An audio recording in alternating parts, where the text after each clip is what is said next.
And you also have men, John Edwards today, the word being that he could face criminal charges. Obviously, Arnold Schwarzenegger out of office, but all the publicity about him, last week, and that story certainly isn't over. Why do you think that keeps happening? And we seem to keep being surprised by it. You know what? I'll be honest with you, Chris.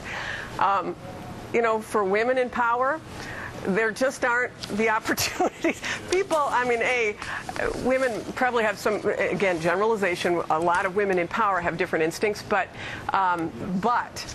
we aren't getting interns coming up to us putting their phone numbers in our pockets, whereas I think that men in power get a lot more of that than women do. Women in power maybe just aren't as attractive to men, but I can tell you that the opportunities aren't there, and perhaps a lot of the instincts aren't there.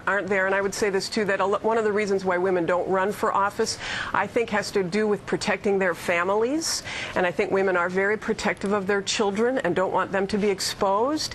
I think that may be one of the reasons why women in power also are less inclined to commit those kind of affairs, etc., because they want to protect what they know will be public exposure to their family. They think more about that than perhaps some men in power do. I wish we could do an hour on this. It is a fascinating topic and a really important one. We should, Chris. I'm telling you. Yeah. Should get MSNBC to get you and I to do a special on this, because I think it's very fascinating. And I would say to all women out there who are considering, you should run, because you are effective when you're in office. And if you do run, I encourage you to marry well, because I married well and I wouldn't have been able to do it without my great husband. And your husband wrote a great article about this, which could also be part of the hour. Governor, it is always good to see you. Thank you so much. All right, Chris.